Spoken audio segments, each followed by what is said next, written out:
The fact that the Memphis Grizzlies won only 22 games last season is crazy. Nobody could have imagined a team that has made the playoffs for 7 straight years failed to win at least 25 games. It was a combination of injuries, key players leaving in free agency, and a feud between the head coach and one of the best players. After Dave Fizdale took over the team in 2016, he coached the team to a 43-39 record and made the playoffs. It looked like Fizdale validated himself as the coach for the Grizzlies for years to come.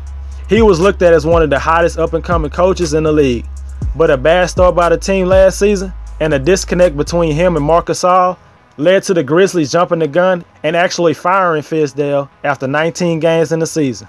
But the Grizzlies did get off to a hot start as they went 5-1 while beating teams like the Warriors, Pelicans, and the Rockets.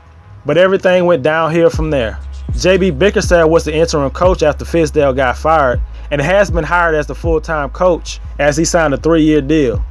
Mike Conley missed all but 12 games last season with pain in his heel and Achilles. Conley has been a steady presence for this team who brings playmaking, defense, and leadership. But he has been a bit injury-prone in the last couple of years, from ankle injuries to his back and even facial injuries. When you add the latest injury to the mix and you factor in the money he's still owed, this could end badly for the Grizzlies. But Conley is a tough competitor and do seem to always bounce back from injury. The 33-year-old Marc Gasol is still a productive and effective big man, but he did shoot a career-low 42% from the field last season. That's unacceptable for a big man, even if you shoot a career-high in three-point attempts. But he still put up solid numbers, averaging around 17 points, 8 rebounds, 4 assists, and 1.5 blocks per game.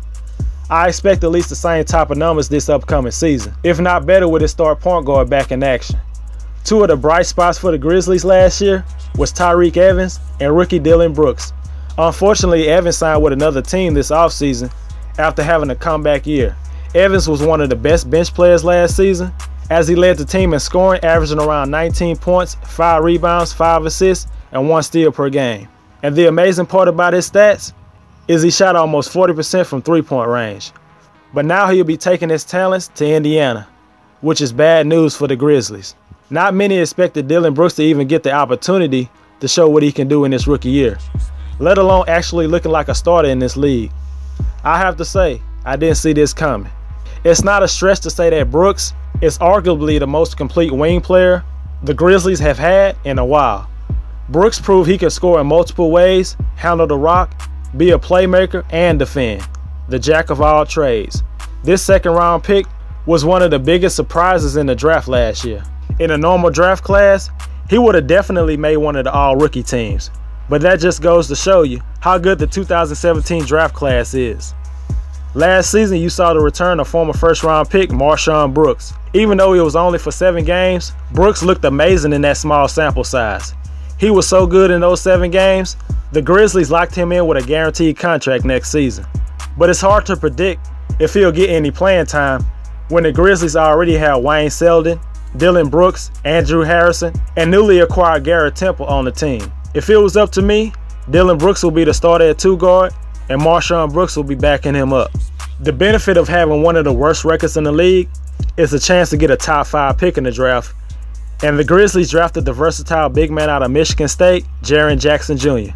A lot of scouts think Jackson has the highest upside of any big man in this year's draft. Jackson is already an amazing shot blocker, and it looks like he'll be a good three-point shooter as well. He's not the most polished offensive player, but his rim protection, rebounding, and shooting can help him get minutes right away. He's versatile enough to play center and also versatile enough to play alongside Marc Gasol at the 4th spot. The Grizzlies also made some free agent signings with Mark Caspi and Kyle Anderson. Anderson could be a good pickup for the Grizzlies, slow-mo as they call him. The reasons why he's been able to stick in the league is his vision and passing skills, high basketball IQ, length, and defense. They probably will play him more at the small forward position, but I believe his best position is power forward. Regardless, you're going to need shooting around Anderson, and you do have that in Gasol, JaMychal Green, Conley, and Brooks. Kyle Anderson's playmaking can allow Conley to play off the ball a little bit. If healthy, the Grizzlies will be much improved compared to last season, but how much improvement will it be? A lot of teams have gotten better in the West, and it's hard to see the Grizzlies winning enough games to crack the top 8. I see the Grizzlies in a pack with teams like the Mavericks and the Clippers. Good teams, but not good enough to make the playoffs this year.